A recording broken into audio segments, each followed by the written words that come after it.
Where the fuck did AJ go? It's the intro part. He's like, fuck you guys. I'm not being part of this. All right, I was trying to be an intro and be all professional and whatnot, but yeah, fuck me. Fuck me for wanting to like rep your company so well. I'm all about low expectations, man. I was starting off with a little Aussie with Post Malone, which I couldn't think of a better way.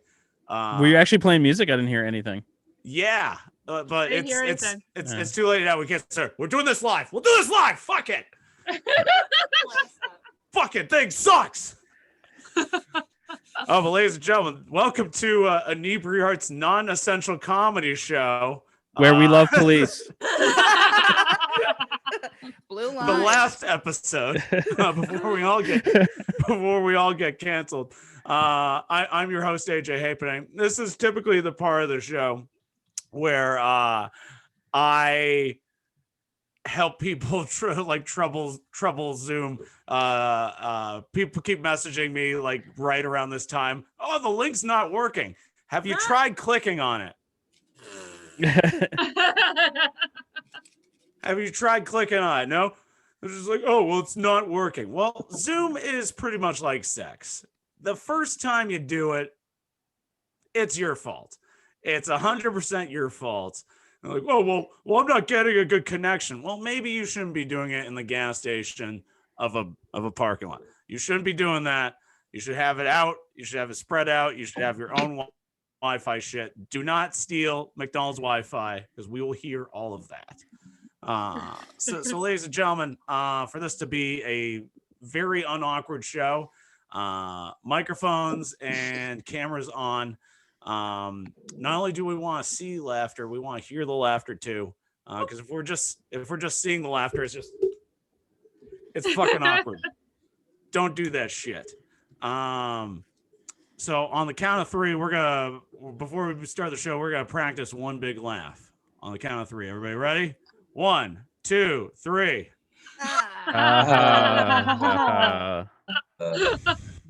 We're fucked. We're so screwed.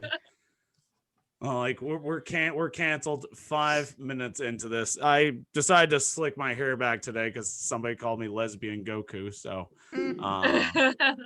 I figure it'd be better if I look like a 90s basketball coach. Hey, Mighty Ducks is coming back. Are we excited?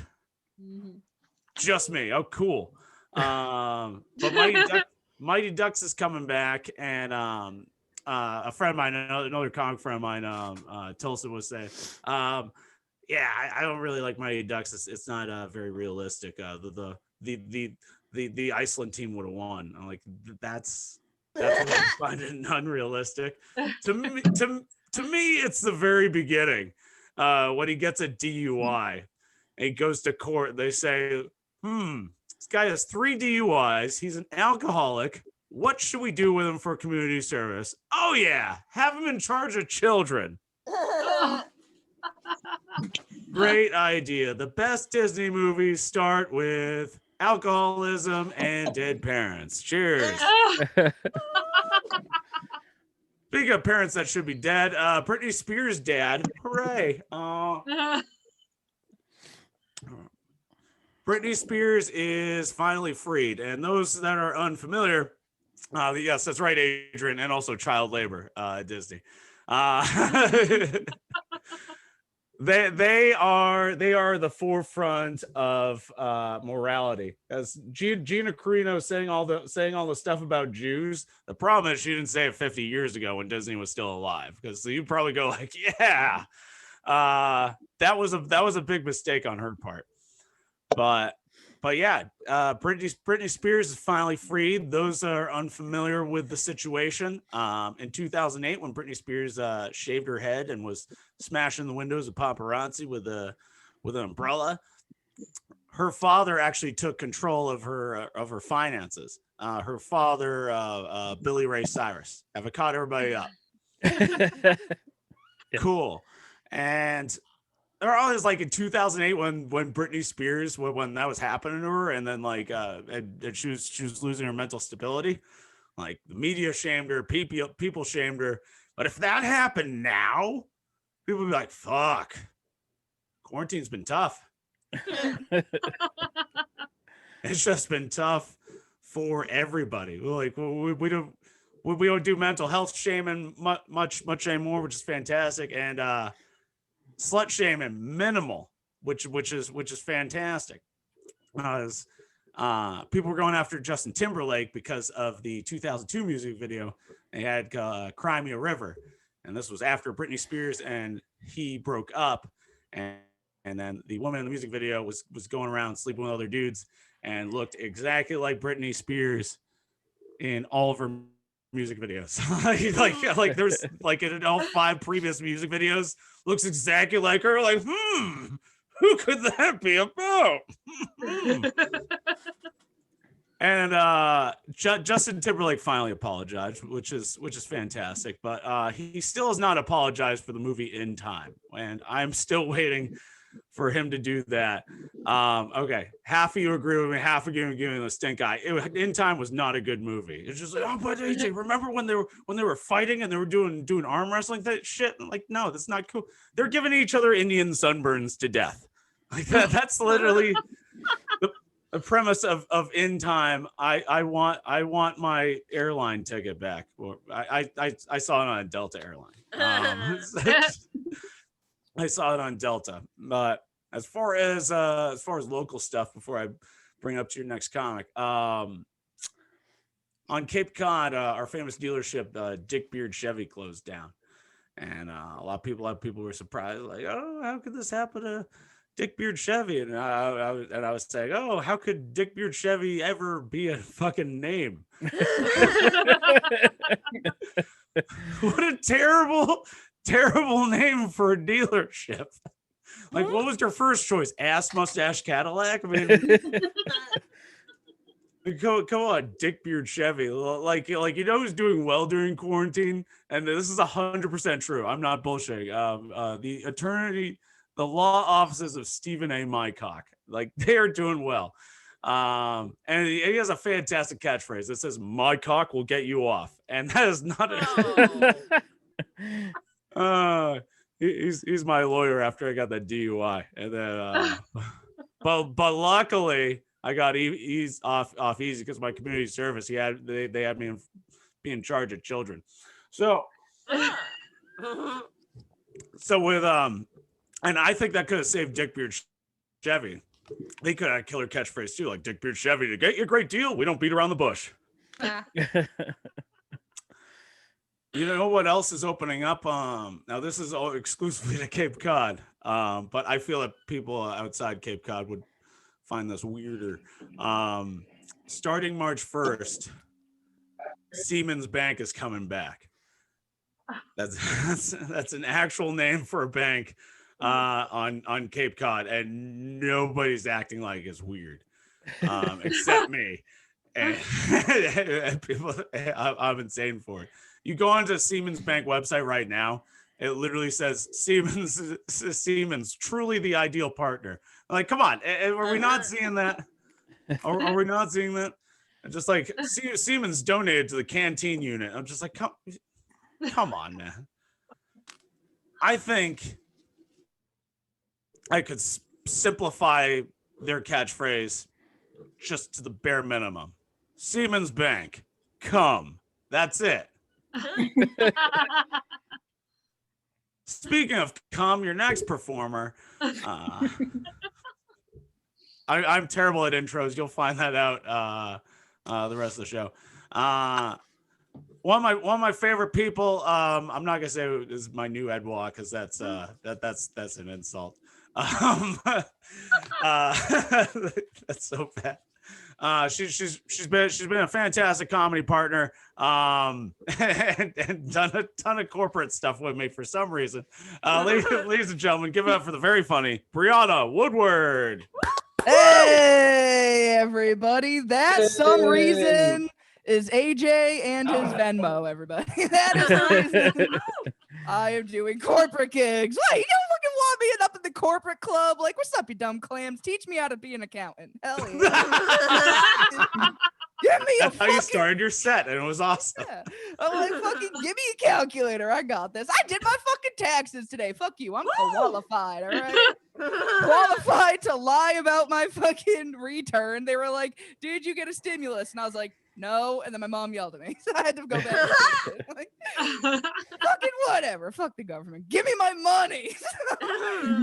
Oh, God. We were talking about the police. In fact, I just scrolled by Andy's sweet live where it was just me sharing a traumatic story. I won't share that, but I will talk about my most recent experience with the police. And that was I dated one once on accident. And it was, I was like, this is entrapment, sir. You got to tell me that shit up front. Like, pay for my sushi and leave. I hate this. But over the course of dinner, he actually asked me when I was like, oh, you're a cop? And he was like, well, yeah. He's like, are you a badge bunny? And I was like, what the fuck is a badge bunny? Yeah, apparently that's a term for women who exclusively date police officers. And I was like, bunnies? Like, that's the animal y'all went with? Like, I don't know. That's weird. I was under the impression y'all didn't really like things that hip or hop. So, yeah, they don't tend to like that crowd. So it's weird. You went with bunny. That's a bold choice, sir. Yeah, I don't know. We don't like the police in this house. It's fine. It's probably because my dad went to jail a lot when I was a kid. Yeah, it was cool. He was going to jail the other day, actually, and he didn't go, and he celebrated. I asked him how he was going to celebrate, and he said, well, first I'm going to go to the bar, but I got to get this weed out of my ass. And I was like, what? Yeah, he's like, you can't show up empty-handed. That's fucking rude. And I was like, all right, you got a point. Fuck. Yeah, jail. Lot like a corporate break room party. See, this is why I get corporate gigs. I get it. All right. You got to bring an offering. So, yeah. Every time I do a corporate gig, I show up with weed in my ass. And AJ really wishes I'd stop. I never will. But no, he was like complaining. And I was like, I mean, it's already up there. You might as well hit the bar. Like, what's the rush? And he was just like, well, it hurts. And I was like, well, how much did you fucking put up there? And he was like, 14 grams. And I was like, you half-assed it. Hey, told you I know math, everybody. I got a C in algebra. Fuck you guys. I fucking did it.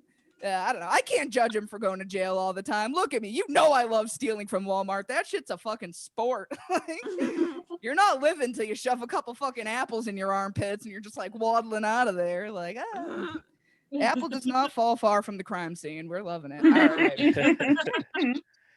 All right. My dad's a fucking critter, you guys. He really is something. Like, spicy man, loves his women how he likes his chicken. That's right. Saucy. I'm a little battered, but it's all right. It's okay. Oh! It's okay. It's okay. The police don't do anything about it. It's cool. It's cool. Watch Andy's exclusive content live. The genuine root of that joke. God damn, you should delete that, bud. It's trending right now, Andy. I'm sharing it. This is the fucking thing. That's fucking funny as shit. No, my dad, like, he was an alcoholic, but he was always there for me one way or another. Like, when I was a kid, he would always take me camping, which I thought was real neat. You know, like, mom, gross, boring. This bitch has a job and a house. Who cares? Like, but dad, it's camping time. We go into the woods, bitch. That's right. Like, anyone here like camping? Yeah, y'all just like being in nature at 5 p.m. with my drunk dad? All right, Patrick's shaking his head no real hard, which means he has been camping with my dad. He's clearly experienced the man, and I'll let you know what it's like. So my dad, he tries real hard. He had like a nice tent. He had like, you know, the little stove, which was less of a stove and more like a glorified Bic lighter. Like, all right, whatever. Like, yeah, sure, these beans do taste better when I'm freebasing them next to a pine tree. Like, I didn't even know plastic spoons could bend like that. That's crazy. So, he only had one sleeping bag, which was a little, you know, perturbing, but whatever. And so, and he always, of course, had the picnic basket. You gotta have a picnic basket, except instead of a cute little basket, it was just one of them big polar coolers filled with like a 24 rack of Budweiser. And like it was just like featuring a can of beans and like a loose hot dog in a Ziploc bag for some reason. That's all he had left, I guess. Cool. Yeah, by the end of the night, the 24 rack completely gone, and you're afraid that a loose wiener in a bag is not just dinner, but your sleeping arrangements. It's frightening. It's not a good time. But no, it's cool. He took me all over the place. We went camping at the beach. We went camping in the White Mountains. We went camping, of course, in the local forest. It wasn't until this fucking alcoholic took me camping behind a local liquor store. Yeah, that I realized the severity of his problem, you know, with fucking homelessness. Yeah, he just didn't have a home. Home Depot hits different when it's your mailing address, everybody. So, whatever. We turned the parking lot of that AutoZone into an auto home. We out here. It's fucking cool. Like, being homeless really isn't that different from having a home. Like, I'll give you some examples. For my job, yeah, I had one. I used to be a real estate photographer, which, if you don't know what that means, it means people let me into their homes without it being a breaking and entering. It was sick. It was real nice that they let me do that. And they would always try to show off shit like it like mattered. Like, they'd be like, oh, here's my marble floors and my granite countertops. Like, yeah, whatever, bitch. I also slept and ate off of rocks. You ain't special. Fucking, like, wow, neat. And like every fucking middle-aged white bitch, that's right. This is for you, Karinas. This is all about their fucking decor, because these biddies love alcoholic DIY decor. Give them a vase and some wine corks and a Pinterest board, they are into it. And it's just like, how are you gonna fucking judge homeless people for like, ooh, drugs and drinking when you have a vase full of wine corks? There's no difference between that and a trash bag full of empties. Like, you,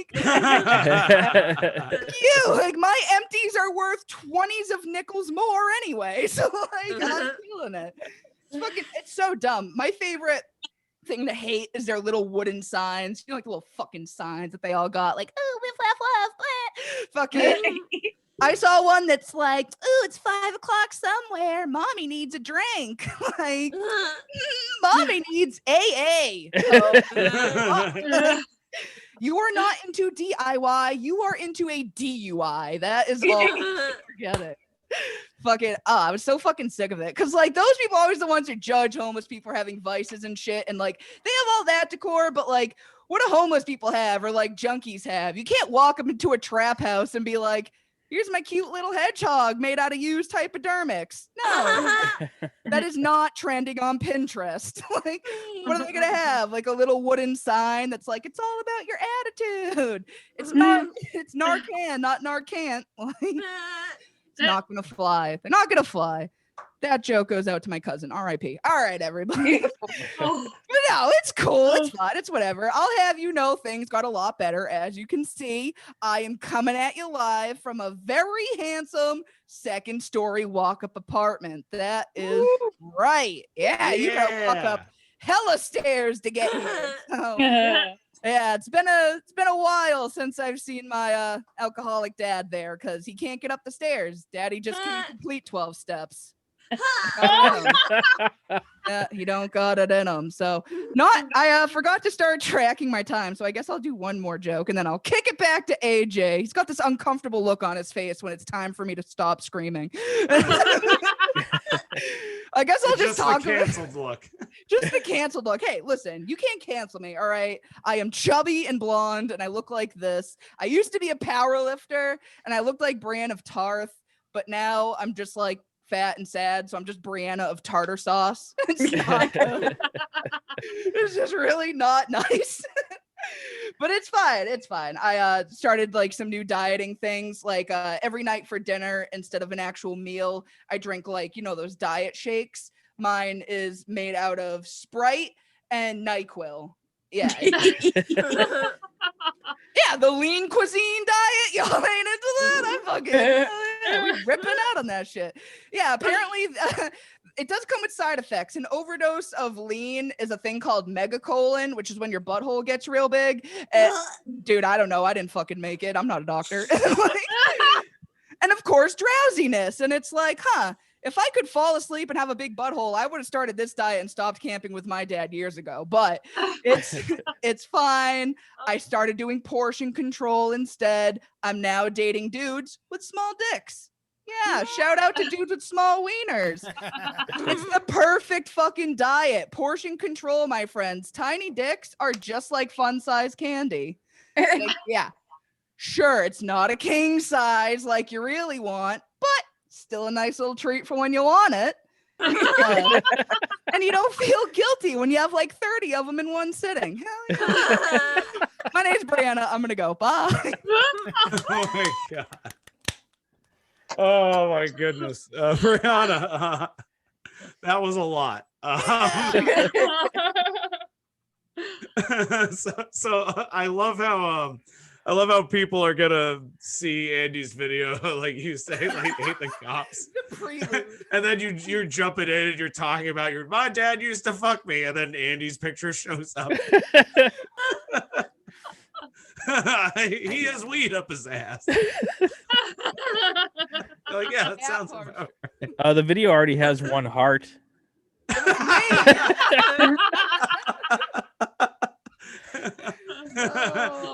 One heart, and ironically it says Trump 2020. He hasn't lost yet. You'll see. Oh God. Oh my My goodness. dad is the heart react. But and then after that, a poster of In Time. Speaking of In Time, I'm terrible at the intros. It's just that your next performer. I haven't seen him in a while. We randomly did a show together at one of the Flappers virtual shows, and I wanted to have him on something ever since. I've been seeing him like since I started comedy. Ladies and gentlemen, give it up for the hilarious Dead Air Dennis Maller. Hey, it's me, everybody. Hello, hi. AJ always gives me the best intros, except for that one time he told an audience that I completely destroyed a heckler and that no one should heckle me. I'm like, all you did was just challenge everyone to heckle me. What's wrong with you? I'm sorry I Steve Hossettered you. Oh, inside jokes. Yes. All right. By the way, hi, everybody. Welcome. Welcome to my podcast studio here in Boston, Massachusetts. If you can do me a favor, just round of applause or whoop or thumbs up. Can you tell me, does it look cool? That's what I'm just wondering. I just want to make sure. Yeah. Backdrop. You good? All right, good. I'm always worried about what's behind me when I do comedy, because back in the real world, when we could go out and the world was turning and shit, I would do comedy shows at like VFW halls or Knights of Columbus, or sometimes at certain clubs, they just have an American flag against the back wall of the stage, and I'm always worried about doing comedy in front of American flag, because if you see me in front of American flag shouting into a microphone with this haircut, I look like Breitbart stock photos. I look like a background actor from American History X. I look like I should be on the no-fly list. That's basically I'm just constantly trying to convince people every waking moment that this is a genetic defect and not a political statement, okay? All I want people to understand about me. Like this thing, like I don't care about how I look, but I do have to be like, vigilant. I have to worry about how other people perceive me. Example, I am an actor, and so I go out and do acting things, and like one time I got called in to come audition for a commercial for a hospital here in Boston, and they're like, "Hey, we want you to come in and read for the role of we want you to come in and read for the role of doctor." And I showed up, and they looked at me and they went, "Maybe you also want to read for the role of heart patient too." You understand what that means? I'm too dumb to go to medical school. Now I'm too fat to pretend to be a doctor. Like, nobody wants to take fake medical advice from a guy who looks like he needs real medical advice, okay? See, that's what I don't understand. That happens, and then at the same time, in the year of 2018, I was cast in 3 different movies and TV shows as a jogger.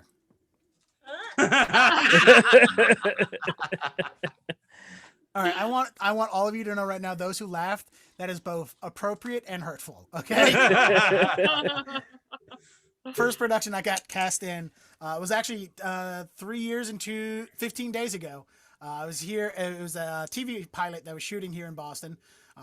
The scene is this: the main character is running along the Charles River with his dog. He gets a phone call. He stops, takes the call. We all run past him. He dramatically hangs up, and then end of scene. That's it. Which, by the way, do you know how embarrassing it is that you recognize a dog because he has better IMDb credits than you do? Oh, man. We do the scene. I do my run. They call cut. Everything's great. And they come up to me and they're like, hey, Dennis, you know what? Great job. In fact, it's such a great job. We don't need any more coverage of you anymore. We don't need you to do this anymore. You're done. You can hit the food truck. We're going to pay you for the full day. Don't worry about it. Go ahead home. I'm like, did you fire the only fat guy on set first? Is that what just happened? And they're like, no, well, we don't have the insurance. You have to leave, okay? Here's what bothered me the most is that not that. What bothered me is after they called cut, all the other actors ran back to their original positions to do another take faster than they ran on screen. I'm like, look, this is a soon-to-be failed CBS pilot, not the Boston Marathon. Chill out, brown nosers, okay?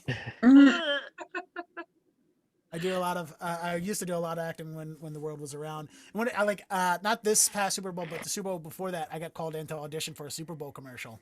And I'm not going to tell you what the commercial was because I didn't get the role. But I will tell you, if I did get the role, the commercial would have featured all Boston celebrities and then me. I understand why they didn't put me in the commercial.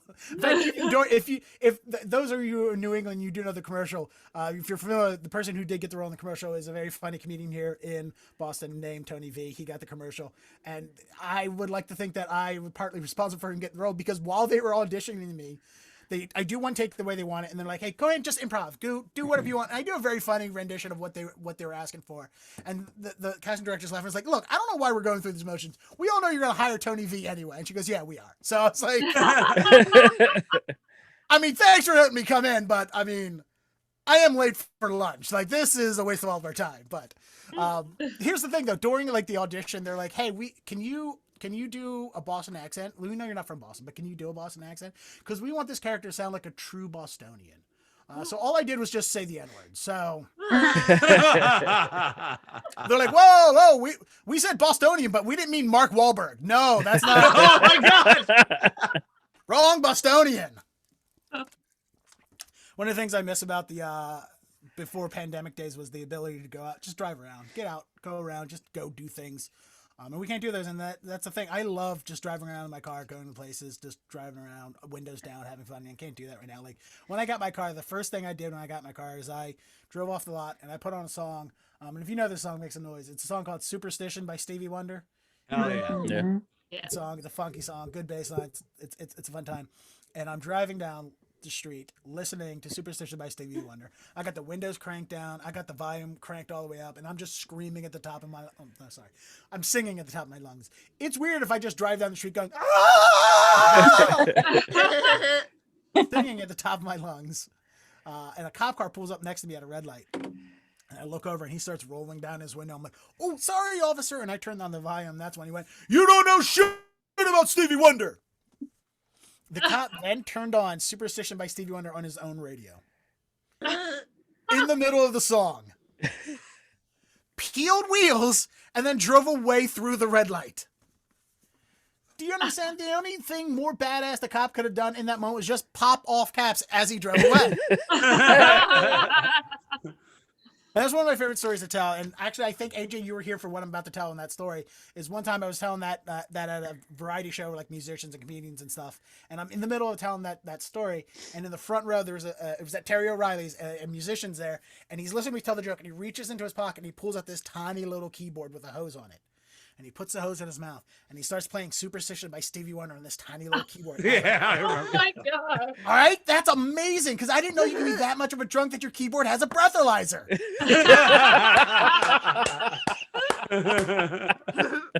Clearly, that's a joke. It's a wind-powered keyboard. It's an instrument called a melodica.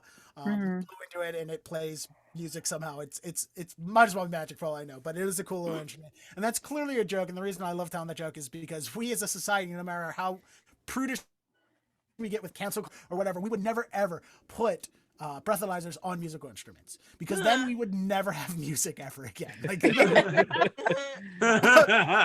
no musician's gonna walk up to somebody else like, hey, before you order anything, go ahead and blow in this for me so I can play the saxophone. But I am a huge proponent on putting breathalyzers on jukeboxes. That way I never have to hear Don't Stop Believing by Journey ever again. Yes. With that, I've been Dead Air Dennis Mallory, and I hate Bon Jovi. Good night. Yeah.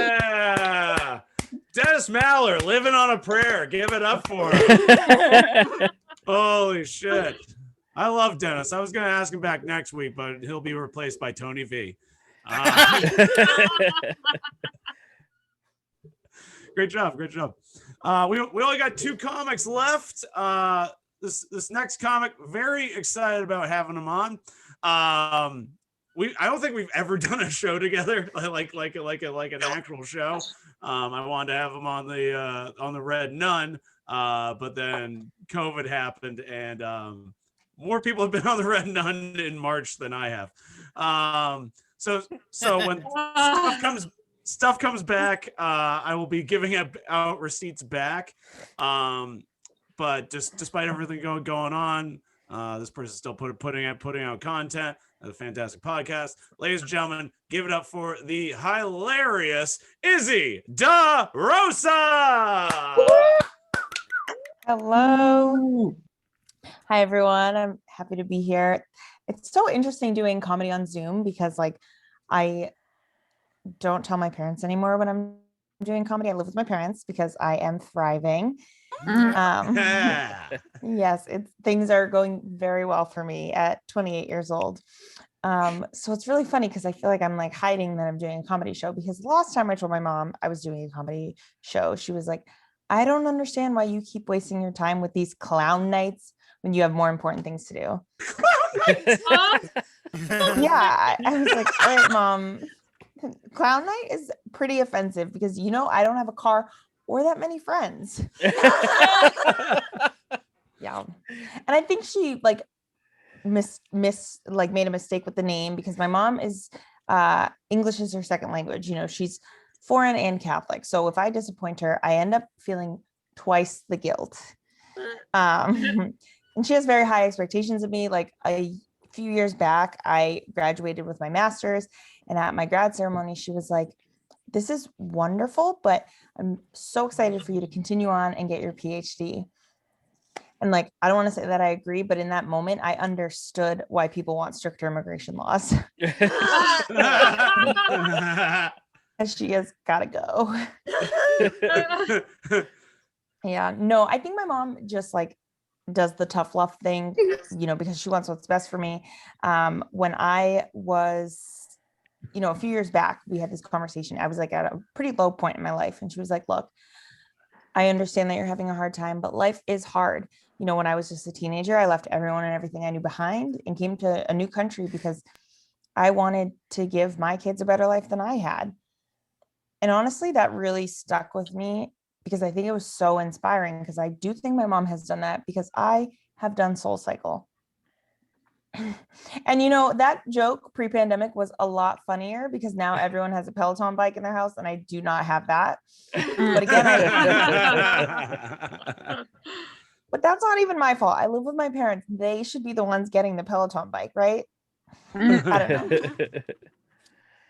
No, but SoulCycle, when you could go there, was like such a beautiful place. You walk into the studio, all you see is white with yellow highlights. That is both the decor and the clientele. Yeah. And it was really cool because it was like doing sort of like a dance party on a bike. I feel like at this point, everybody knows what spin is, but like when you're in a room with like 40 white people all dancing on beat, it's like a pretty incredible experience. Not very often you can say you've done that, except maybe at a wedding. Yeah, but I don't know. I think my mom, that's when, she had to drop out of school when she was in 4th grade and become a farmer and help support her family. And I bet you she was like tending to those crops thinking there's got to be more to life than this. One day, my daughter is going to pay money to ride a stationary bike with a bunch of women who have no student loan debt. Ah. Oh man, yeah. I have a lot of student loan debt, unfortunately, and I'm never paying it back. The government refuses to pay me my checks. I'm not paying them theirs. So, but with all that debt comes like a ton of anxiety. So I've been doing a lot of therapy over the past like several years, and it has honestly been very good for me, because I am extremely crazy. So, but it's been good. I've had a lot of different therapists over the years. Unfortunately, it's like a very hard thing to keep up with like insurance changes and all that. But something that I noticed across the board, whenever you have a therapist, I feel like this is all part of the official training. They all speak in this very soft ASMR-like voice. And it's really incredible because it's like very relaxing, and it's also cool because like I don't have to pretend I'm ignoring them. I can just be like, wait, I'm sorry, I didn't hear you. I must have missed that. No, but my most recent therapist, we're doing like the intake, and she's asking me a lot about my life, and we spent the last session talking about my dating history, which is very annoying because part of the reason I go to her is so I can stop obsessing over my ex-boyfriends, but we're not doing that. So she starts asking me all these like questions that are extremely invasive. She's like, so you have a really great relationship with your father, but you don't really seem to date men that look like him. Yeah, and and I'm like, the answer is like right there in the question, okay? And she asked me that because like I know, chaotic. And she asked me that because I am a woman of color, but I've dated mostly white men, so I think she finds that like concerning, maybe rightfully so, I guess. And then she goes on, I give her like this look, and she goes on to say, I asked that because oftentimes people of color will date white people because of their proximity to power. And I was like, wow, Eileen, you need to lower your fucking voice because you might be right. And honestly, she would definitely be right if any of the men I've ever dated had any power or at the very least a job. And honestly, I don't think it's totally fair. I would say that a majority of the men that I have dated have been spicy white. Yeah. And some of you are like, spicy white? I don't get it. And I would say that is a man who you look at him and you know for a fact that he's white, but he might not be circumcised.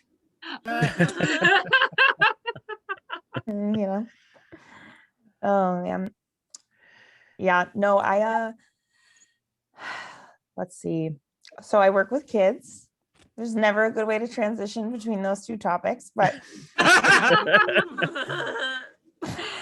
I work with kids. I am a teacher, an elementary school teacher. It's really awesome. It's making me a much better person. I am much more open-minded now. I am way more strongly pro-choice than I've ever been in my life. Yeah. Kids are like absolutely insufferable, but they can be cute. I have been doing this for about like 3 years with this age group, and honestly, what I've learned most is that second graders are the meanest fucking people on the planet. The most disrespectful. Like even when they think that they're being nice to you, they're so rude. They're ripping you to shreds. Last year I had this one student, we were playing Simon Says.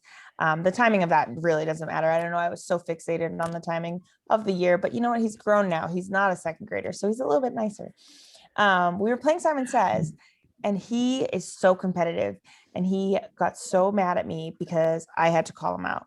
And he was like, you just want to see me suffer.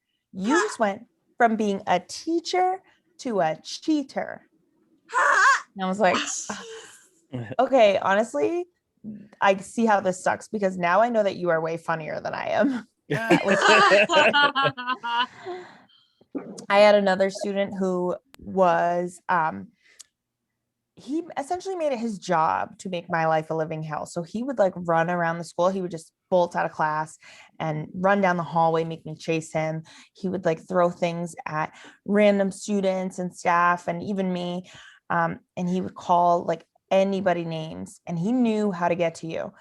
One day he looked at me, and I think he could tell I was like particularly frazzled. And he was like, I don't even know why you're here. You're not a real teacher. You're just the teacher's bitch. Oh man. Yeah. And honestly, I left the room and I cried. I was so upset by that because it was true. I was a student teacher, so I really was the teacher's bitch. But then I was like, okay, I'm an adult. I need to get back in there and do my job. The minute I walk back into the classroom, he looks at me and goes, why are your eyes watering? Did I make you cry? Yeah. So I lied and I told him that my grandmother died because I will never admit defeat to an 8-year-old. Absolutely not.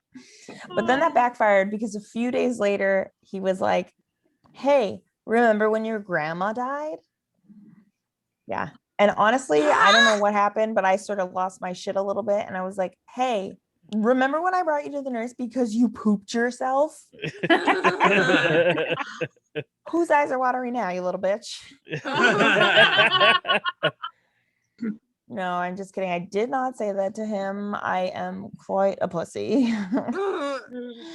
But I wish. I like to think that I'm a lot tougher than I am. One thing I am noticing, I'm living at home. My grandmother lives with us and she is 95, and there are so many similarities between people around the age of 95 and 5. As I said, I think it's teaching me a lot more patience and also making me a better person. The same way I believe in pro-choice, I also believe in the right to die with dignity. Much more so than ever.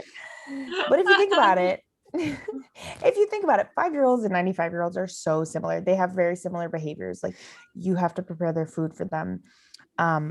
You have to sometimes help them with like bathing and basic hygiene.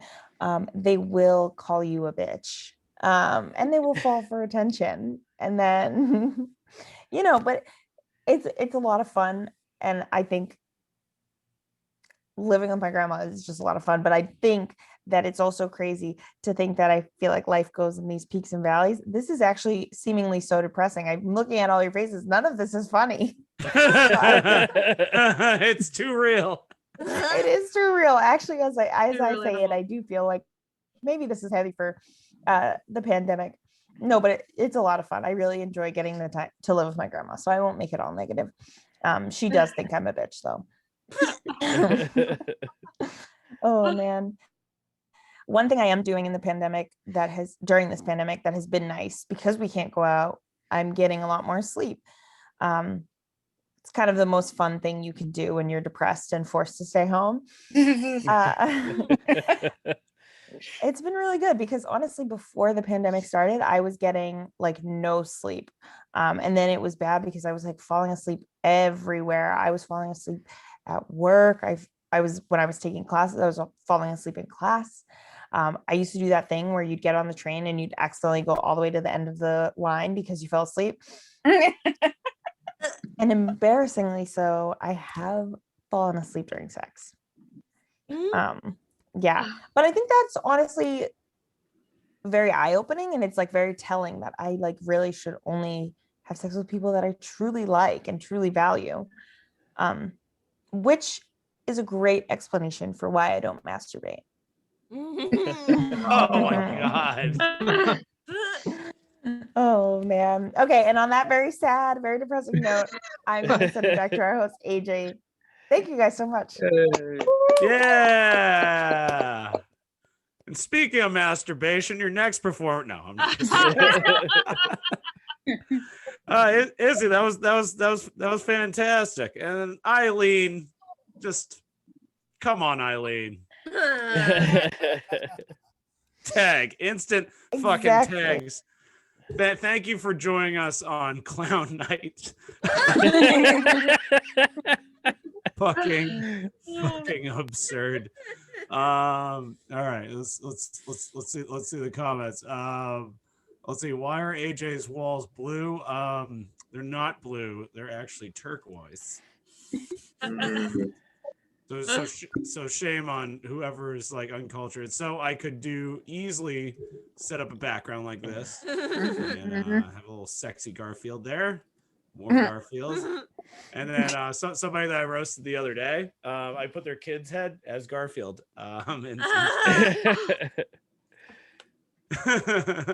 And I wasn't gonna say the word come, but then someone in the audience did, and like that just opened the whole floodgates of come for it to be said, because I will not say it unless somebody else does. But big news. Last week I reached 100,000 followers on TikTok. Yeah.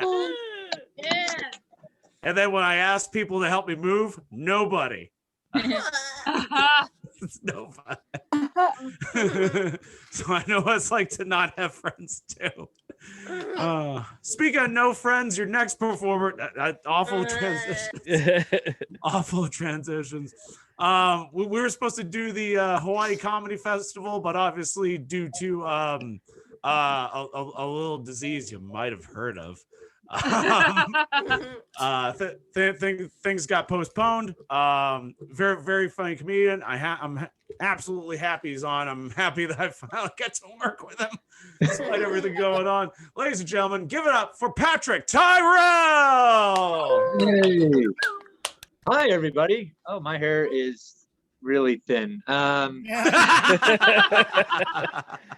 hate these things. Hey, welcome to Hawaii, everybody. This is amazing that you guys are all here. The sun's out. I'm at work. There's no windows, or I can't see outside. But I did drive. Those of you who were with us earlier, I did drive here on Zoom, so you did get to see some sun. I am from upstate New York. So is everybody here on the East Coast? Mostly. A lot of us. A lot of you? Yeah, I'm from upstate New York. I did go to Boston once, and I got lost along the way, and I stopped and asked for directions, which I thought I was pretty close to Boston. I stopped at a gas station. I said, "Hey, I'm trying to find Boston. I'm trying to find the Wentworth Institute of Technology." And the guy turns, he goes, "Oh, that's in Boston." And I said, "What do you mean that's in Boston?" He goes, "Yeah, it's in Boston." And I said, "Where the hell am I?" He goes, "You're in Brooklyn." And I said, "What?" I said, "Where?" And he goes, "You're in Brooklyn." I said, "Where?" And he goes, "Brookline." I said, "Oh my God." That was scary. I did learn very quickly in Boston that the walk signs, when you're supposed to walk, or when the lights say you're supposed to walk, you shouldn't, because I almost got hit by every car trying to cross the street. That was scary. That was a long time ago there. Maybe drivers have gotten better. I don't think so.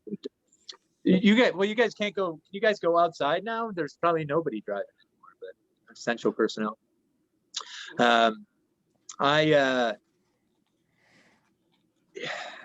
Today's my 48th birthday. Yeah. Thank you. It's not that I feel old, it's that I am old. That's the reality of it. I still think I'm a little kid. I still think I'm like 25 years old. I'm still in relatively good shape, and I play volleyball as much as I possibly can. I thought when I moved here, I moved here with the Marine Corps. I retired a few years ago from the Marine Corps, and I moved here, and I was like, "Oh, I'm gonna meet some sexy Polynesian woman," and I was like, got to the volleyball court, and I started playing volleyball with all these girls, and come to find out, most of the attractive ones all have penises here. Hell yeah. Yeah. Then I went to Thailand, and then same thing there. Yeah, but Hawaii's wonderful. We're open here. We just moved into what we have a tier system, so we're in tier 3. So now we can have live shows with 10 people at a table in our live shows, which it was 5 people at a table yesterday. So we're moving up. So that's good for the Aloha Comedy Festival. But bars aren't open yet. So normally in my live shows, I say, friends don't let friends drink and drive unless they have this conversation. Hey, you okay to drive? And that's the conversation. Yeah, exactly. Because nobody's ever like listens to you when you're like, nobody's ever said no when they're drunk. Nobody's ever like, no, I'm not okay to drive. They always lie, and you always believe them because you're probably drunk too. So it's a true story. It's a true story. The thing about kids is true. They suck. I have a couple of them. My son's 15 now, and he's bigger than I am. He's taller and bigger than me. But when he was a little kid, like a baby, I didn't like him very much. All the way up until now, he was a mama's boy. That's why I didn't like him, because he was a mama's boy. And when he could start talking, we'd wrestle and stuff, and I'd hurt him, and he'd run to his mom, and then his mom come yell at me. So he was like a little tattletale, and I didn't appreciate that. So. And I knew better than to tell kids to lie. Like, oh, tell her you hit your head on the side of the table or something, because they'd lie. Dad said that I should say I hit my head on the side of the table. I learned that after a couple times of him telling on me. So I didn't believe him anymore. But then he got older, and I love sports, like football, baseball, basketball, volleyball. And one day he comes up to me and he's like, hey, Dad, you want to play a game? And I was like, yes, finally. He wants to do something. And I said, yeah, I'll play a game with you. And he said, hey, we promise you'll take it easy on me. And I said, yeah, I normally play right-handed, but I'll play left-handed. That should even it out a little bit. It didn't. I beat him really bad. And he went crying to his room. And I was like, oh, here we go. And I went to his door and I opened it up, and he comes to the door and he's crying these big tears. And I was like, what's going on, son? Why are you so upset? And he said, you said you were going to take it easy on me. I said, I didn't even know I could play chess left-handed. Nice. So, yeah, I got out of the Marine Corps. I did, like I said, I did 20 years in the Marine Corps. What I consider all 3 phases of the Marine Corps. The first phase is you couldn't be gay. And then the second phase was nobody should ask you if you're gay, and you shouldn't tell anybody that you're gay. And then right when I was retiring, Obama was in office, and it was a party at Hula's. And those of you probably don't know, Hula's is a gay bar in Waikiki. And if you're ever here and want to find out where it is, you can ask any Army, Navy, or Air Force person where it is. It's my little take on the other services. Yep. Yeah, that's my late wife's all right, my late wife, that's my late wife's favorite joke. She's not dead, she just always makes me really late.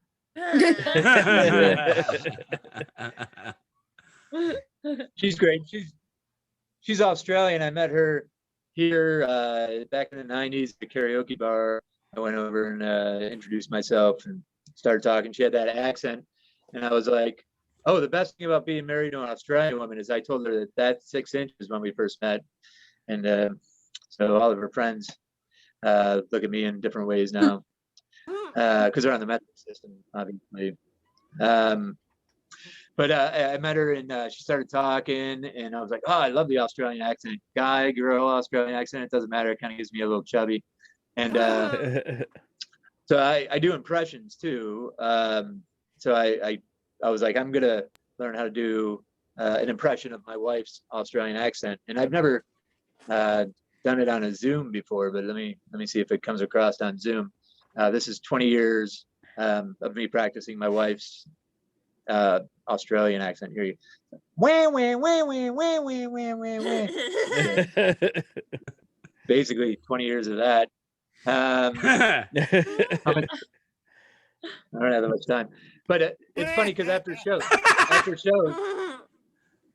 shows, people come up to me and they're like, Patrick, that accent that your wife has, my wife's from California and she has the exact same accent.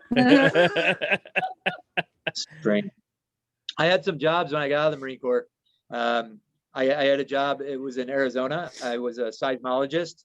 I got fired from that job because there was an earthquake in California. And I was like, that's not even my fault. You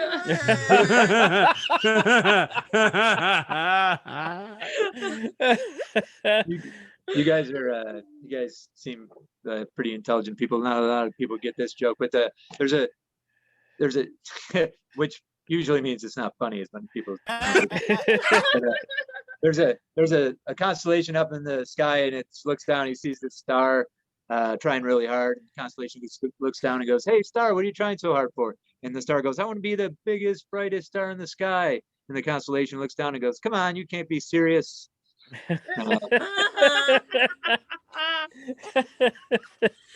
I apologize for that. I belong to a group called Ambidextrous Anonymous.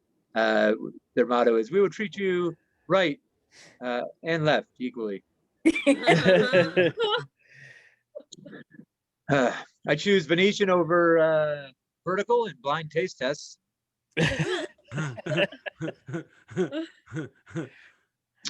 just trying these jokes. Usually I wear and I'm at work, but normally I wear a white t-shirt and I write my jokes on it so I can look at them and stuff.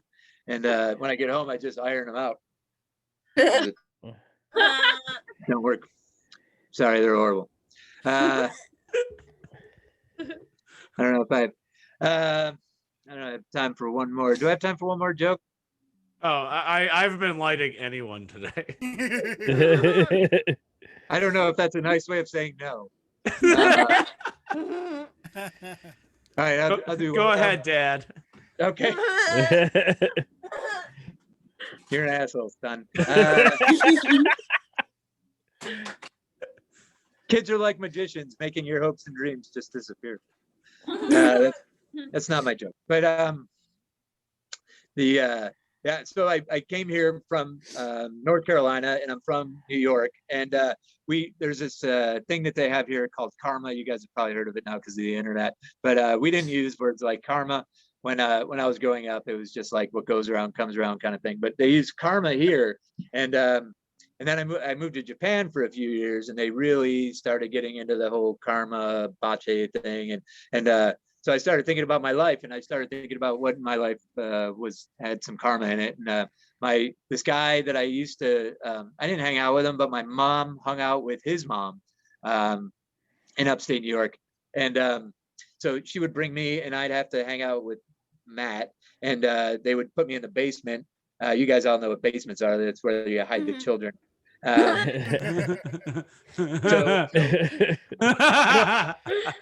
I don't know how old I was, but I know I was young enough that Matt had a little puppet dog that I wanted to play with, and it's not a euphemism for anything, guys. It was a puppet dog, and I remember that there was that, and he had a sleeping bag in the middle of the floor, and he goes, "Oh, you want to play with this puppet dog, huh?" And he picked up the end of the sleeping bag and he threw it into the end of the sleeping bag.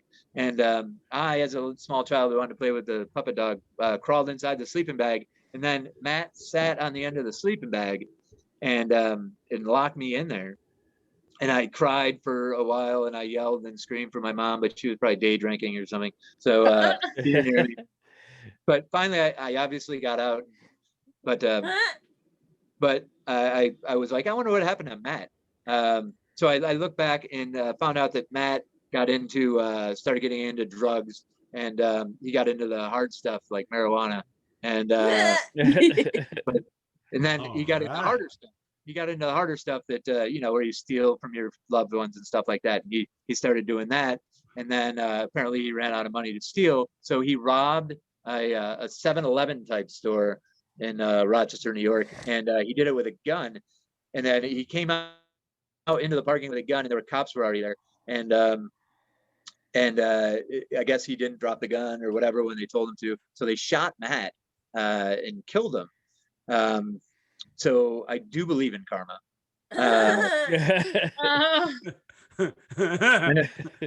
I know you're thinking, hey, that's me. That's dead. Yeah, I have claustrophobia now that I have to live with. So it's even, I think. Hey, thank you, AJ, for having me, and thank you, comedians, for making me laugh while I was here. I appreciate you all, and hope you guys get out and moving around soon, and come to the comedy festival whenever I have it. Yeah. Oh, looking forward to the comedy festival, the Hawaii Comedy Festival in 2024. I am so fucking excited for it. Good to know that you're an optimist. I will never be an optimist about this. But you were saying that you love Polynesian women. Now, there's a second reason why I had you on this show.